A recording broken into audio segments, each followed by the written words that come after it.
다시 복음으로 로마서 강의 5번째 시간입니다. 오늘 말씀 제목은 가장 비참한 인생이라는 제목으로 하나님 말씀 나누도록 하겠습니다. 우리가 보고 있는 이 로마서는 로마에 있는 교회에 바울이 보낸 그 편지인데요. 이 로마의 이 교회는 바울이 직접 세운 교회는 아니지만 다른 교회 못지않게 이 바울이 정말로 사랑하고 아꼈던 교회가 바로 이 로마 교회입니다. 그래서 바울이 몇 번이나 이 교회를 방문하고 싶었어요. 꼭 가서 그곳에 있는 성도들을 만나고 그 성도들에게 위로도 주고 힘도 주고, 거꾸로 바울도 그 로마의 교회를 통하여서 힘도 얻고 위로도 받고자 했지만 여러 가지 사정이 있어서 결국은 가지 못하고, 그래서 바울이 먼저 편지를 써서 보낸 것이 바로 이 로마서입니다.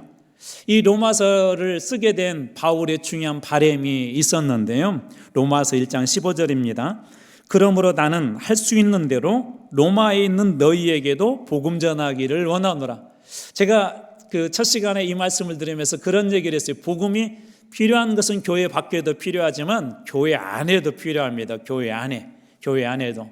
그래서 특별히 이 로마에 있는 그 성도들에게 할 수만 있으면 여러분들에게 가서 직접 보고 복음을 전하고 싶습니다. 그 복음의 능력과 복음의 은혜와 복음의 놀라운 그 깊이를 로마의 성도들과 바울이 정말 나누고 싶었었어요.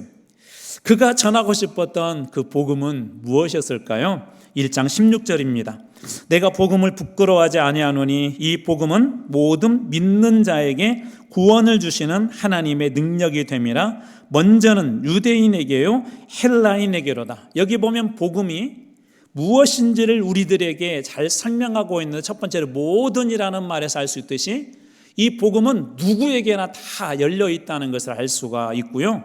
두 번째로는 믿는 자에게 구원을 주신다라는 그 말에서 알 수 있듯이 복음은 누구에게나 열려 있는데 누구나 믿게 되면 이 구원을 얻는다는 거예요. 그리고 또 하나, 세 번째로 구원의 그 조건이 행위나 공로가 아니라 믿음으로 구원을 받는다라고 사도 바울은 그렇게 복음을 정의하고 있습니다. 이것을 다르게 17절 말씀에 표현하고 있는데 이 말씀도 제가 한번 읽어드리겠습니다. 복음에는 하나님의 의가 나타나서 믿음으로 믿음에 이르게 하나니 기록된 바 오직 의인은 믿음으로 말미암아 살리라 함과 같으니라. 오직 의인은 무엇으로요? 믿음으로 말미암아 산다. 이것을 갖다가 사자성어로 뭐라고 한지 혹시 아시나요? 그렇죠. 이신, 믿음으로 칭의, 의롭다 함을 얻는다. 그래서 우리가 보통 이신칭의, 이 교리가 바로 이제 이곳에서 나왔는데요. 이 말은 믿음으로 의롭다 함을 받는다, 칭함을 받는다라는 그런 뜻이 있습니다. 기독교에서 아주 중요한 교리이고, 사도 바울이 이 교리 때문에 깨어졌고, 바울뿐만 아니라 많은 그런 사람들이 이 말씀 앞에 참 복음의 능력을 만나고 그들이 경험하고 예수를 믿게 된 놀라운 일들이 이 말씀 한 절에서 일어났습니다.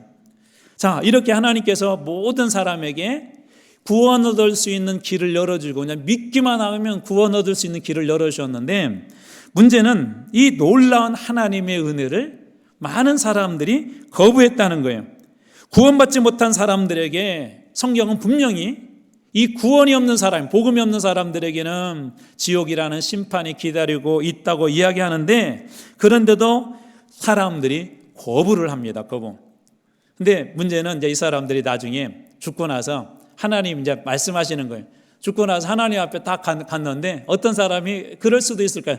저는 하나님에 대해서 한 번도 들어본 적이 없습니다. 그런데 그때 예수님이 이렇게 너희들이 그렇게 변명해도 소용없다라고 하면서 바울을 통해서 뭐라고 말씀하시냐면 19절 20절입니다. 19절, 이는 하나님을 알만한 것이 그들 속에 보입니다. 하나님을 알만한 것이 사람 속에, 우리 속에 있대요. 하나님을 알만한 것이. 이게 하나님을 알 수 있도록 직접 예수 그리스도에 대해서 듣거나 하나님에 대해서 듣지 않아도 하나님을 알만한 것이 우리 속에 하나님이 주셨대요. 하나님께서 이를 그들에게 보이셨느니라. 20절 창세로부터 그의 보이지 아니하는 것들 곧 그의 영원하신 능력과 신성이, 하나님의 그 능력과 신성이 그가 만드신 만물 창조 세계에 분명하게 보여 알려졌기 때문에 너희들은 핑계하지 못할 것이다. 그래서 나중에 하나님 앞에 저는 복음 듣지 못했는데요, 아니 하나님이 계시다는 얘기 듣지 못했는데요, 믿음으로 구원받는다는 거 듣지 못했는데요, 그렇게 사람들이 변명한다 할지라도 이미 너희 마음속에 하나님을 알만한 것을 주었고 창조세계에 하나님의 신성과 능력을 보여주었다는 거예요. 하나님께서 미리 이것을 우리가 계시라고 하죠. 그래서 일반 계시, 특별 계시에 대한 이야기도 지난번에 잠깐 다루었습니다. 예를 들자면 하나님을 안 믿는 분들도요, 갑자기 어떤 이렇게 큰일을 당하면 아이쿠 하나님, 그렇게 하는 것들을 이렇게 종종 보셨을 겁니다. 또 어떤 사람이 정말 이렇게 좀 나쁜 사람이 큰 사고를 당했어요. 그럴 때 어른들이 옛날에 그래요. 천벌 받았다고, 하늘의 벌을 받았대요. 하나님한테 벌을 받았다, 그렇게 그 이야기합니다. 제가 이것도 한두 번 소개했지만 한 번 더 좀 소개하고 싶은 이야기가 있는데요. 중국에서는 월화수목금토 일, 주일 그렇게 하지 않고 싱치 일이라는 말이 있거든요. 싱치아래서 6번까지 그렇게 하고 7일째 되는 날 주일을 싱치티엔이라고 하거든요. 하늘의 날이다 그러면서 더 중요하게 주일을 표현하는 표현이 있어요. 리바이라는 말, 리바이. 이게 무슨 말이에요? 예배드리다는 말이거든요. 그래서 리바이 티엔이라는 말은 하나님께 예배드리는 날, 그다음 리바이르라는 말은 예배드리는 날이라는 그런 의미를 가지고, 제가 중국어를 공부하다 깜짝 놀랐어요. 중국 사람들이 이미 이 주일날, 우리 주일을 갖다가 하나님 앞에 예배드리는 날이라고 이 사람들이 인식하고 있더라고요. 또 그런 얘기 들어보셨을 것 같아요. 한자에 보면 이 성경에 대한 이야기들이 그 안에 많이 들어있다는 거 뭐예요? 글자를 통해서도 이미 하나님께서 계시다는 것을 여러 모양으로 보이셨죠. 일주일을 표현하면서 주일이라는 저 한 단어만 가지고도 하나님이 계시다는 것을 여러 것으로 이렇게 보여주셨고, 또 우리 양심 속에도 그런 거 있잖아요. 아무도 보지 않아도 이렇게 두근두근 거리잖아요. 혹시 이렇게 누가 봤으면 어떡하나. 또 어떤 일을 이렇게 좀 어려운 일을 당하게 되면 그때 우리 마음속에 그런 생각, 혹시 내가 이렇게 죄를 지어가지고 하나님께서 나에게 벌을 주지 않았나 하는 이런 마음, 양심, 이런 생각을 통하여서 하나님께서 이게 다 우리들에게 보여주셨다는 거예요. 그렇기 때문에 하나님 앞에 섰을 때 아무도 핑계하지 못한다. 너희들이 나는 하나님 몰라요 그렇게 핑계할 수 없다는 것입니다. 그런데도 사람들은 계속해서 하나님이 없다는 것을 찾고 증명하려고 그래요. 그래서 과학적으로 보니까 하나님은 계시지 않다 그렇고요. 또 어떤 우주 비행사는 이렇게 저 우주에 올라가서 보니까 하나님이 계시지 않다 그렇게 이야기하는 사람도 있고, 어떤 과학자들은 과학으로 연구를 해보니까 이게 진화가 된 거지 하나님이 창조한 것이 아니다라고 그렇게 이야기하는 분들도 있습니다. 이기적 유전자라는 책을 쓴 리차드 도킨스라는 분이 그보다 먼저 쓴 책이 하나가 있는데요, 만들어진 신이라고 하는 그런 책에서, 만들어진 신은 존재하는 것이 아니라 인간이 만들어낸 것이다 라고 그렇게 주장하는 그런 사람도 있습니다. 프랑스 계몽주의 문학가인 볼테르 역시도 그 예수 그리스도와 성경에 대해서 철저하게 부인하는 무신론자였었는데요, 이 사람은 이렇게 잘 나가던 때 기독교가 프랑스와 유럽 국가에서 권력과 밀착되어서 갖가지 특권을 누리고 있고, 또 기독교가 그것 때문에 어떤 부정도 저지르고 하는 그런 것을 보면서 기독교야말로 온갖 권위와 인습과 부조리와 미신의 상징이다라고 이 볼테르라고 하는 유명한 이 계몽주의 이 사상가, 문학가가 그런 그 주장을 했습니다. 심지어 그는 이런 말을 했는데요, 성경이 거짓이라는 사실을 증명하기만 하면, 그는 끊임없이 성경이 거짓이라는 걸 증명하려고 그랬어요. 그러면서 이렇게 이야기가 이어집니다. 기독교는 곧 역사에서 사라질 것이다. 나 볼테르는 50년 안에 이 땅에서 기독교를 박멸할 수 있다. 기독교를 없애버릴 수 있다. 그래서 이 사람은 끊임없이 막 성경이 거짓이라는 것을 증명하려고 했는데 했을까요? 못했을까요? 결국 못했어요.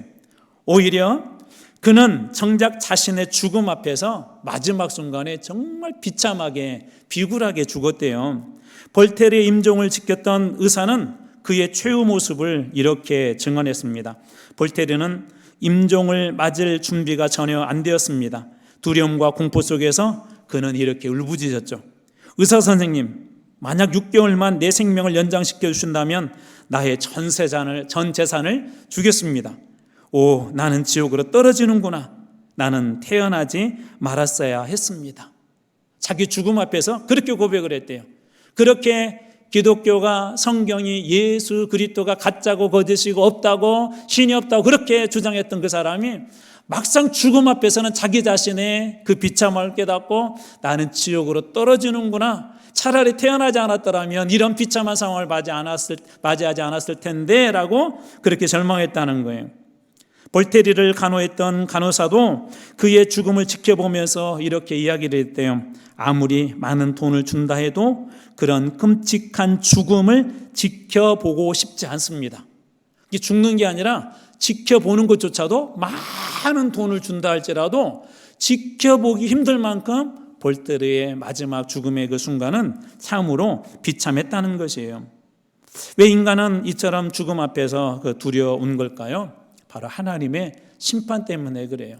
심판 때문에. 사람은 죽을 때가 되면 그걸 안다고 그래요. 근데 그 앞에서 두 가지 반응들이 일어나는데 어떤 사람들은 절망하고 좌절하고 죽음 앞에서 정말 고통스러워한대요. 그런데 어떤 사람은 오히려 죽음 앞에서 초연한대요. 제가 이 산하학교 수용관에 있었을 때 오카논 목사님을 잠깐 이렇게 배웠었어요. 그때 당시 목사님은 암으로 투병 중에 계셨는데 목사님에 대한 이야기를 나중에 돌아가시고 나서 만났던 분들이 이렇게 쓴 이 책이 한 권 있는 그 책을 읽다 참 감동되었던 게 있었어요. 목사님이 늘 그러셨대요. 고통 때문에 그런 것이 아니라 암 투병 중에 나 빨리 하나님 나라 가고 싶다. 하나님 보고 싶다. 이 암 투병 중인데도 정말 그렇게 얼굴이 천사 같고 평안하다는 걸 보면서 제 마음속에 분명한 확신이 생겨서 하나님은 살아계신다. 천국은 분명히 있다. 하나님은 여전히 오늘도 살아서 계신다. 죽음 앞에서도 많은 사람들이 뒤로 떴는데 목사님은 어떻게 그렇게 조연할 수 있었을까요? 죽음에 대한 두려움이 없는 거예요. 왜? 죽어도 천국이 분명히 있고 내가 믿는 그 예수님께서 나를 구원하여서 그 천국에 데려갈 걸 믿기 때문에 그러셨던 것이죠. 아무리 세상 사람들이 부인해도 부인할 수 없는 분명 한 가지 사실이 있죠. 첫 번째로 우리는 다 죽는다는 거예요. 아무리 부인해도 공기가 존재하듯이 하나님의 존재도 부인할 수 없습니다. 또 아무리 죽음 이후 심판을 받는다는 것을 부인한다 할지라도 그 심판이 없어지지 않습니다. 모든 인간은 언젠가 죽음을 맞이하고 모든 인간은 하나님 앞에서 선악 간의 심판을 다 받게 되었습니다. 그때 우리가 기억하지 못하는 죄까지도 우리가 알지 못하는 그런 죄까지도 다 드러낼 것입니다. 그래서 복음이 필요한 거예요. 복음을 만나지 못한 사람들은 이런 문제들을 어떻게 해결하려고 합니까? 자기 나름대로 방법을 찾죠. 이 고통 속에서 이 죽음이라는 순간 앞에서 아니면 힘든 이 세상에서 자기 나름대로 인생의 만족을 찾으려고 하고 위험한 상황들을 돌파하려고 그래요. 어떤 사람은 돈을 많이 모아서 부를 통해서 자기의 인생을 증명하려고 하고 만족을 얻으려고 합니다. 어떤 사람들은 마약을 통하여서 이 세상의 향락으로 채우고 잊으려고 합니다. 또 어떤 사람들은 먹는 것으로 잊으려고 하는 사람도 있어요. 스트레스 받으면 이렇게 많이 먹는 분들이 계시더라고요. 또 어떤 사람들은 성적인 향락으로 채우고 잊으려고 합니다. 그런데 결코 이 모든 것들은 우리들에게 복음이 되지 못합니다. 잠시 동안 만족은 줄 수는 있어요. 마치 이런 것하고 비슷합니다. 어떤 사람이 다리를 크게 다쳤어요. 뼈가 부러졌어요. 아니 부러진 정도가 아니라 살이 막 이렇게 찢기고 그 틈 사이로 이렇게 뼈가 막 드러났어요. 막 이렇게 별로 이렇게 안 무서워하시네. 자, 그런 상황이 있다 하면 상상을 해보세요.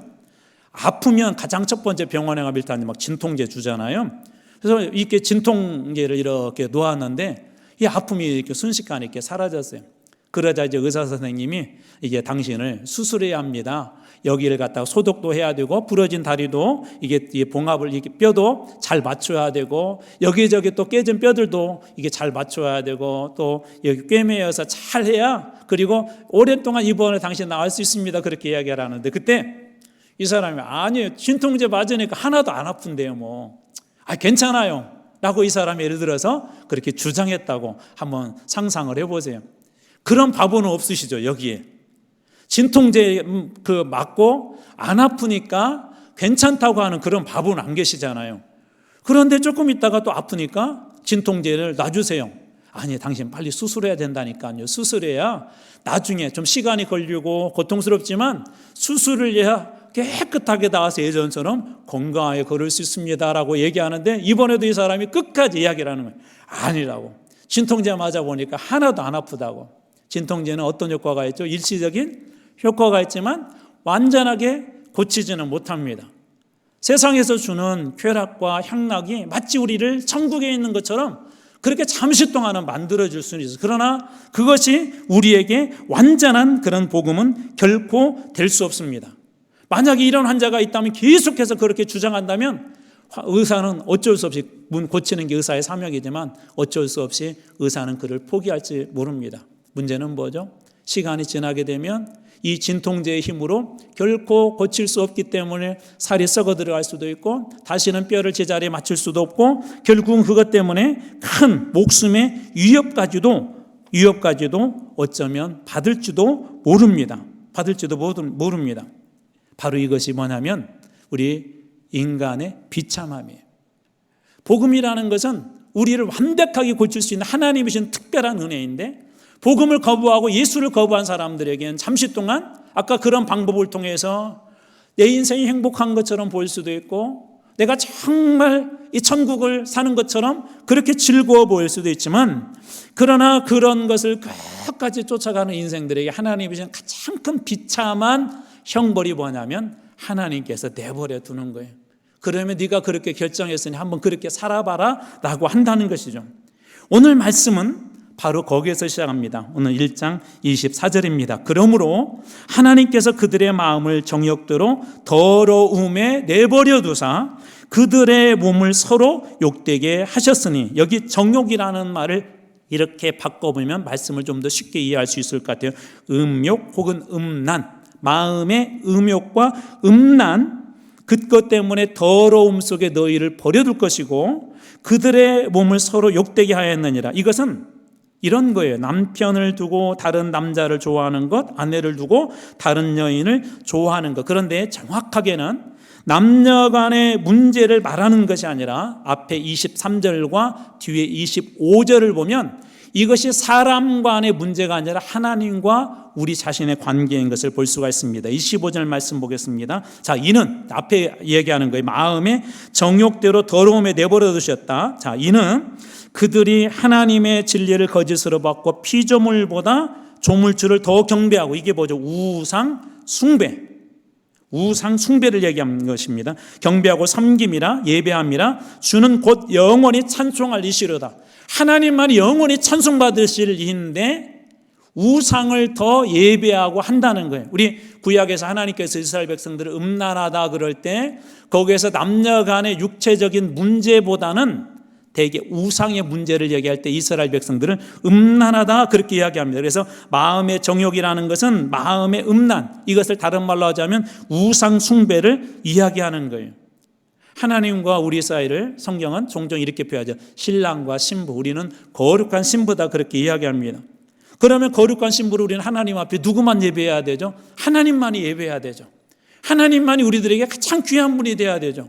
남편이 있는데 다른 집 남편이 훨씬 더 귀하게 느껴진다면 그건 문제 있는 것 아니에요? 아내가 있는데, 내 아내가 있는데 다른 집 그 여인에게 마음이 더 간다면 그거 문제 있는 건 아닙니까? 그런데 심지어 그 정도가 아니라 우상을 하나님으로, 남편으로 바꿔버렸다는 거예요. 그래서 호세아 선지자가 그때 당시에 그런 모습들을 잘 보여주지 않았습니까? 예를 들어서 호세아 4장 12절, 내 백성이 나무에게 묻고 그 막대기는 그들에게 고하나니, 우상 숭배를 얘기하는 거예요. 내 백성은 이스라엘 이야기합니다. 이는 그들이 음란한 마음에 미혹되어, 신랑 대신 예수 그리스도 하나님을 버리고 우상에게 미혹되어서 하나님을 버리고 음행했다. 이게 마음의 정욕입니다. 마음의 정욕. 다시 말해서 음란한 마음의 정욕에 미혹되어서 누구를 버려버렸어요? 하나님을 버린 거예요. 그 결과 거룩한 신부로 부름받은 사람들의 마음 신앙이 더러워졌기 때문에 마음의 적용으로 더러움에 내버려 두사라고 바울을 통해서 그렇게 말씀하신 것이죠. 이러한 일은 출애굽했던 이스라엘 백성들에게도 몇 번 있었어요. 한 번은 모세가 하나님 앞에 올라가서 40일 동안 이렇게 호렙산에 올라갔는데 나중에 내려왔는데 밑에서 큰 일이 벌어졌습니다. 여러분이 잘 아는 사건인데 사람들이 자발적으로 막 귀금속을 내어놔서 금송아지 우상을 하나 만들었어요. 그때 이렇게 이야기합니다. 금송아지 우상이에요. 그렇게 이야기하지 않고 이것이 너희를 애굽에서 인도하여 낸 신이다 그렇게 되어 있지만 우리 영어에 제가 이것도 설명 한번 드렸어요. 영어에 God이라 G-O-D 할 때 스몰 G와 라지 G가 다르다는 거 여러분 아시죠? 우리 라지 G 그러면 우리가 믿는 하나님을 이야기하고 스몰 G 그러면 다른 신들을 이야기해요. 똑같이 엘로힘 그렇게 돼서 엘로힘 하나님이다. 그러니까 이 사람들이요 금송아지를 지금 누구라고 지금 섬겨 하나님으로 섬기고 있는 거예요. 이것이 우리를 애굽에서 이게 마음의 정욕이고 음란이에요. 음란. 또 이런 일도 한 번 있었죠. 한 번은 그 시딤에서 모압 광야에서 이스라엘 사람들이 이런 일을 저질렀어요. 민수기 25장 1절 이스라엘이 시딤에 머물러 있더니 그 백성이 모압 여자들과 그 백성의 젊은 청년들이 모압 여자들과 음행하기를 시작하니라. 이게 음행이라는 게 육체적인 관계도 있지만 사실 그 뒷면에 뭐가 있냐면요 이 모압에 있는 그 신들, 그 신전에서 있는 여사제들과 관계를 맺는 것을 이 사람들은 일종의 신에게 예배드리는 거였었어요. 신에게 예배드리는 거. 그러니까 이것은 단순히 육체적인 음행을 뿐만 아니라 영적인 음행, 하나님을 예배하는 것이 아니라 그 육체적 쾌락을 통해서 그들의 신, 모압의 신들을 그들은 예배했던 것이죠. 그래서 하나님보다 더 좋아하는 거, 하나님께서 주신 큰 기쁨과 은혜가 있는데 다른 곳에서 그 기쁨과 은혜를 얻으려고 하는 것, 바로 그런 것들이 오늘 우리에게 있는 마음의 그런 정욕들을 이야기합니다.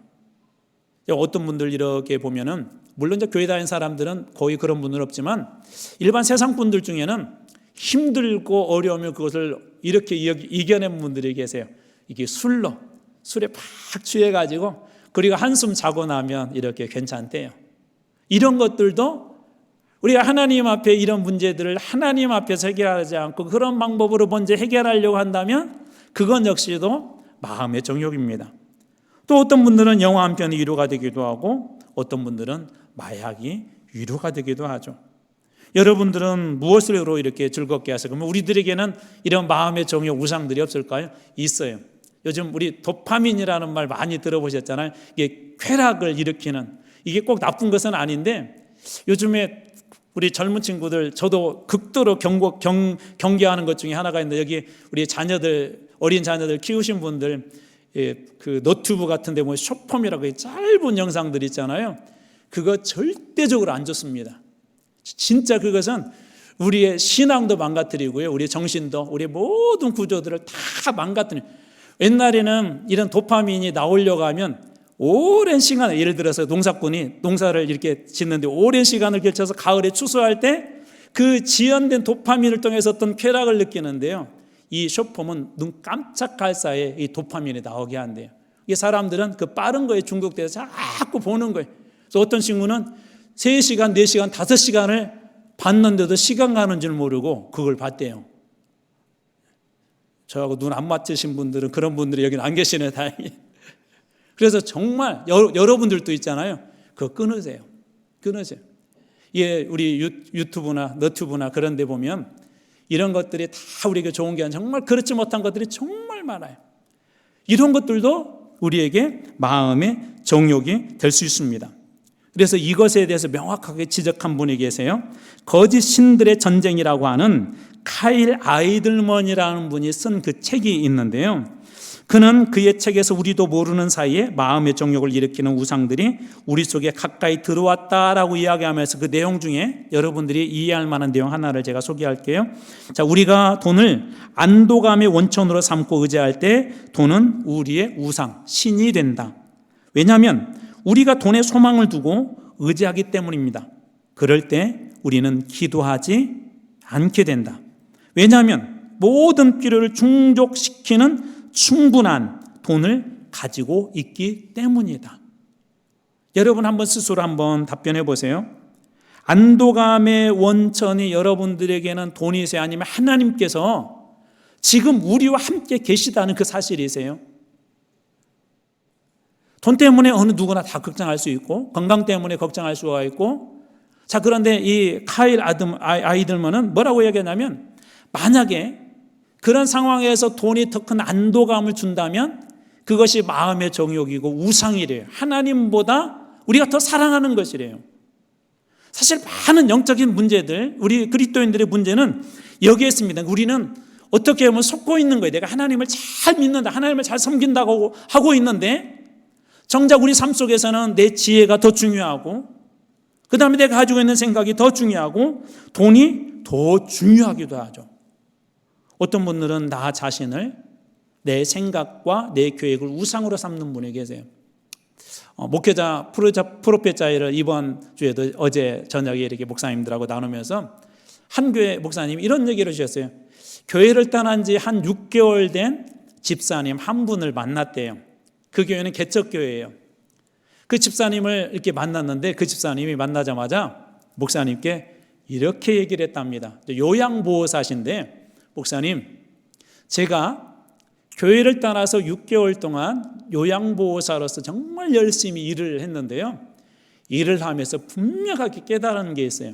요양보호사는 대개 이제 케어하신 분들이 건강이 좋지 않잖아요. 또 그 중에는 이렇게 케어하다가 돌아가신 분들도 계시잖아요. 그러면서 또 이 요양보호도 또 돈에 따라서 이렇게 보호받는 게 좀 다를 수 있잖아요. 그렇죠? 조금 더 돈을 많이 들이면 훨씬 더 좀 고급스러운 케어를 받을 수 있지 않습니까? 그러면서 이분이 자기가 깨달은 게 더 첫 번째, 목사님, 돈을 열심히 벌어야 되겠어요. 열심히 벌어야 나중에 마지막에 덜 고생해요. 두 번째로 건강해야겠어요. 제가 그래서 열심히 운동도 해야 되겠어요. 근데 목사님이 그 이야기를 듣고 마음이 아팠대요. 마음이. 그래도 한때 교회 다녔던 분인데 그런 과정을 통해서 오히려 목사님, 제가 이렇게 해보니까 정말 돈 열심히 벌어도 소용없대요. 건강 열심히 챙겨도 소용없대요. 우리도 그런 거 많이 경험했잖아요. 저도 어느 날인가 하나님, 저희 돈 쓰고 싶어요, 이렇게 해서 계획해서 해서 돈을 딱 모았는데 생각하지 못한 어떤 작은 사고가 나가지고 한꺼번에 그냥 쑥 나갈 때가 있었어요. 또 이번 이제 추석이 되고 막 그럴 때 이게 돈 많이 나가죠. 그래서 그래도 어느 정도 괜찮겠다 그랬더니 또 왜 갑자기 요즘에도 돌아가신 분도 많고 막 이렇게 이렇게 상조비도 이렇게 많이 나가요. 우리가 계획을 해놔도 안 되는 것들이 있잖아요. 그러면 그럴 때 목사님, 제가 이렇게 요양보호사를 해보니까 정말 하나님 믿어야 되겠어요. 하나님밖에 저를 책임질 수 있는 게 없더라고요. 그렇게 얘기를 해야 되는데 이분은 거꾸로 돈을 그래서 많이 벌어야 되겠어요. 그래서 건강 챙기기 위해서 열심히 운동해야 되겠어요.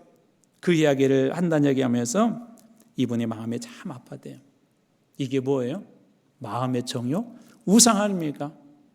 하나님보다, 하나님이 책임져 주시는 건강보다, 하나님이 주시는 물질보다 내가 열심히 돈 벌어서 내 인생을 책임지고 내가 열심히 운동을 해서 내 건강을 책임진다면 하나님을 우리가 믿는다고 하자면 무엇을 더 의지하는 거죠? 건강과 돈 아닙니까?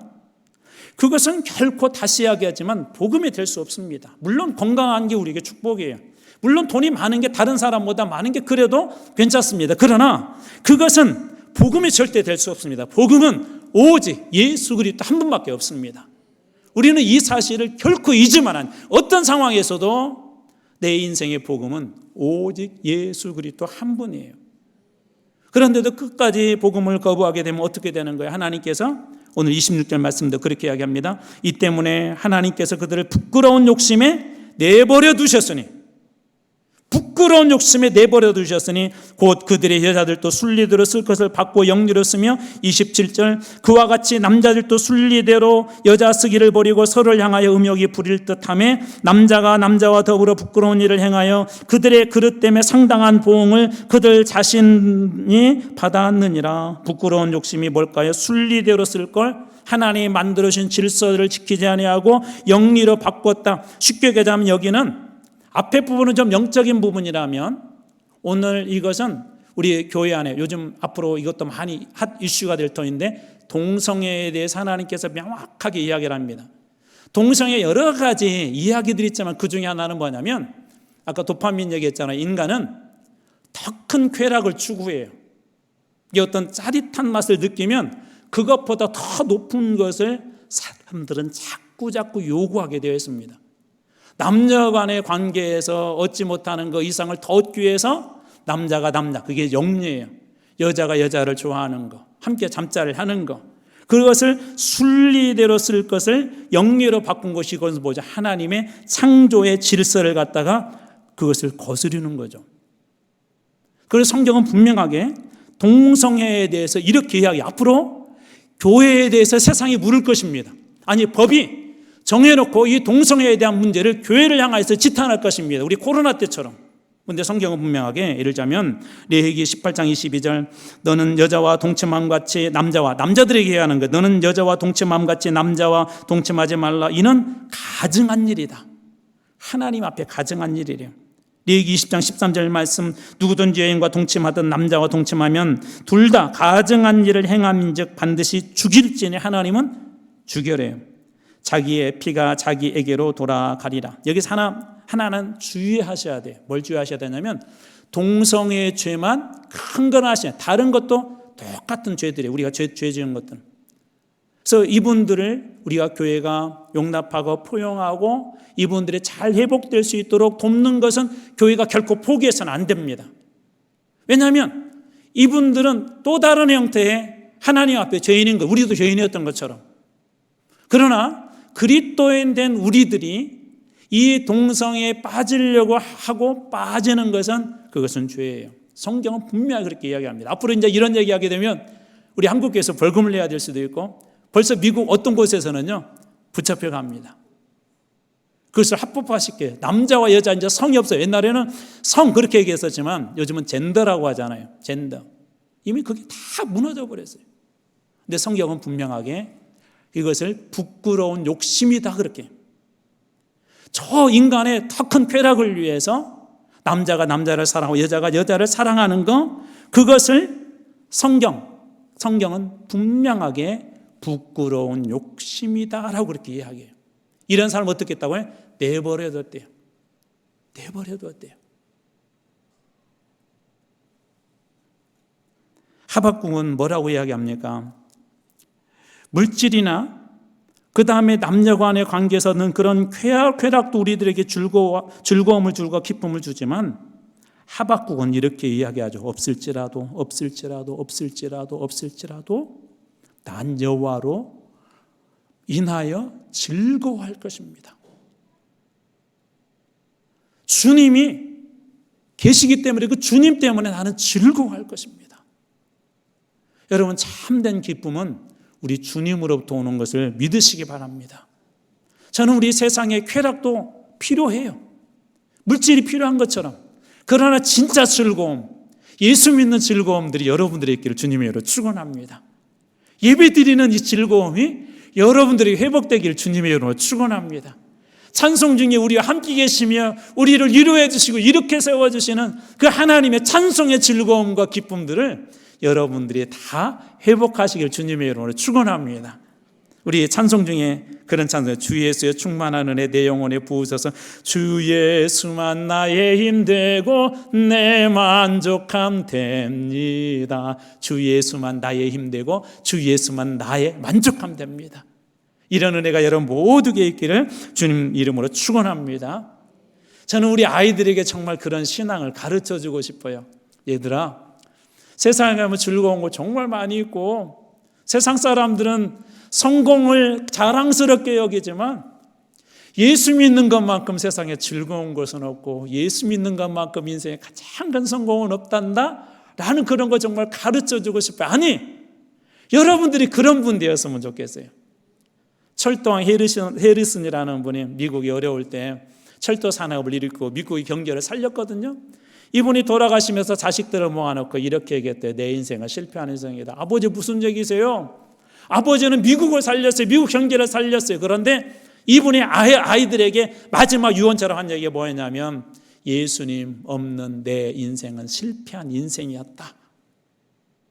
열심히 일해서 성공도 하고 열심히 일해서 높은 자리에 오르고 열심히 일해서 미국의 영웅이 되었지만 그가 마지막에 깨달은 거, 예수 없는 인생, 그것은 실패한 거라는 거예요. 그래서 우리 자녀들에게 우리 세상적으로 조금 성공 못하고 좀 부족하게 가졌어도 예수 믿는 것, 네가 하나만, 잘 믿는 것만 하나만 가지고도 최고로 인생에 성공했다는 것을 여러분 모두가 다 보여주시길, 그런 모델이 되는 여러분들에게 주님의 이름으로 축원합니다. 이러한 사람들은 결국 하나님을 두기도 싫어하죠. 1장 28절입니다. 또한 그들이 마음에 하나님 두기를 싫어하며 하나님께서 그들을 그 상실한 마음대로 내버려 두사 합당하지 못한 일을 하게 하셨으니, 이걸 쉬운 성경으로 제가 한 번 더 가져와서 한번 읽어드릴게요. 쉬운 성경으로. 자, 사람들이 하나님 아는 것을 하찮게 여겼으므로, 자, 이것을 하나님 두기를 싫어한다는 말이 하나님 아는 것을 하찮게 여긴 거래요. 하나님께서는 사람들이 타락한 생각에 빠지게 하시고, 상실한 마음이란 타락한 생각에 빠진 것을 이야기하는데, 빠지게 한 다음에 사람들이 어떻게 되었어요? 사람들이 해서는 안 될 일들을 하게 내버려 두었습니다. 우리 종종 뉴스에서 그런 것 보죠. 어떻게 사람이 저럴 수 있지? 이웃 사람들이, 이웃 주민들이, 이웃들이 그런 얘기를 해요. 저는 저 사람이 저렇게 나쁜 사람인 줄 몰랐어요. 정말 선했거든요. 그런데 오늘 말씀 보면 하나님을 아는 것을 하찮게 여긴 사람들에게는 하나님께서 그 사람들이 타락한 생각에 빠지게 하고 그대로 버려둔대요. 그래서 사람들은 해서는 안 될 일들을 하게 내버려 둔대요. 여러분, 이런 인생이 되었다고 한번 생각해 보세요. 아니, 마지막만 한번 보세요. 사람들이 해서는 안 될 일을 하도록 그냥 버려진 인생. 인간으로서는 하지 말아야 될, 인간으로서는 갖지 말아야 될 그런 것들을 생각하고 그런 일을 행하는 그런 인생으로 이 땅에서 쓰임받고 싶습니까? 아니면 세상을 살리고 사람들을 행복하게 하는 그런 일에 여러분 쓰임받고 싶습니까? 하나님을 하찮게 여기고 우습게 여기는 그런 사람들이 갈 수 있는 것은 타락한 길이에요. 타락한 길. 구체적으로 어떤 제목들이 나오죠? 29절에서 31절까지 무려 21가지가 나옵니다.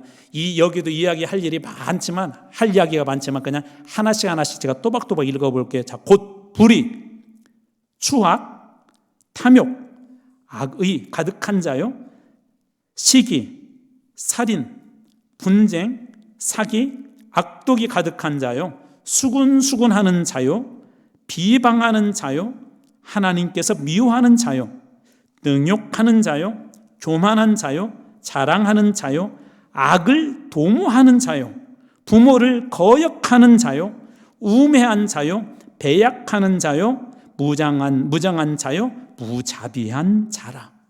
21가지 죄악에 대해서 구체적으로 하나님을 아는 것을 하찮게 여김으로 타락한 인생들에게 그냥 자연스럽게 채워지는 것들이 이 21가지 그런 죄악입니다. 여러분, 이런 것으로 우리가 가득 채워서 살아간다고 한번 생각해 보세요.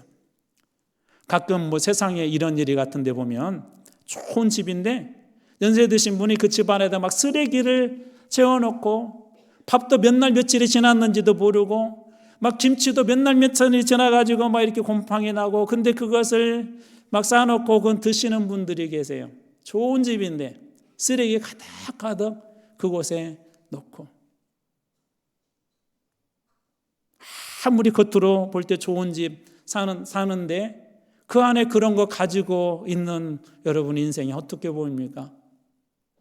하나님은 우리에게 복음을 주셨고 우리를 자녀 삼아 주셨고 하나님께서는 우리 영혼에 복음으로 가득 채워라고 주셨는데, 하나님 없이 하나님께서 우리 마음에 좋은 것 채울 수 있도록 충분히 주셨는데 그 모든 걸 다 빼버리고 방금 읽어드렸던 이런 21가지, 아니 그 이상의 죄악들 우리 마음에 가득 채우고 산다면 그 인생만큼 불쌍한 인생이 어디 있을까요?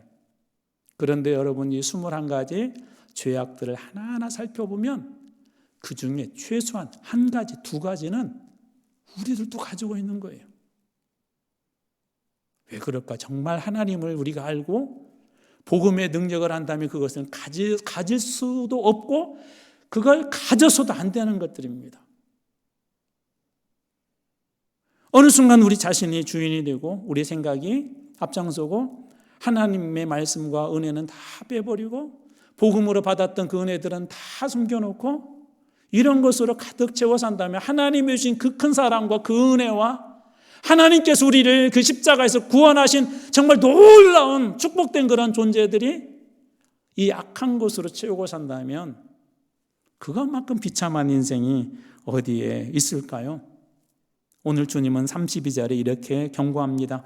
그들이 이 같은 일을 행하는 자는 사형에 해당한다고 하나님께서 정함을 알고서도 자기들뿐 행할 뿐만 아니라 또 그런 일을 행하는 자들은 옳다, 그렇게 하면 죽는다라고, 그렇게 해서는 안 된다라고, 네가 예수 믿는 사람이기 때문에 하나님 그렇게 해서 안 된다고, 그렇게 하다가는 너 죽는다고 하나님 이야기하는데도 자기 생각이 옳다고 하고 다른 사람들도 그렇게 하는, 맞아 우리 그렇게 해야 돼.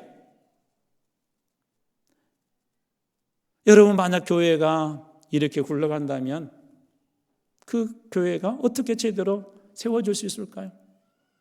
예수님의 핏값으로 세워진 그 교회, 복음으로 살아난 교회가 이런 것들로 채우게 된다면 그것만큼 비참한 교회, 비참한 인생은 어디 있을까요? 이제 말씀 마무리합니다. 사랑하는 성도 여러분, 여러분들은 하나님 믿습니까? 그분의 복음을 믿습니까? 그 복음으로 여러분을 구원해 주시고 여러분 10년과 여러분 안에 하나님 계신 그 축복과 복음으로 가득 채워준 것을 믿습니까? 이 오늘 비참한 것들을 다 쓸어버리고 여러분의 10년과 그 믿음의 복음으로 가득 채워서 더 이상 비참한 인생으로 살지 말고 하나님께 주신 축복된 인생으로 살아가는 여러분 모두 다 되시길 주님의 이름으로 축원합니다.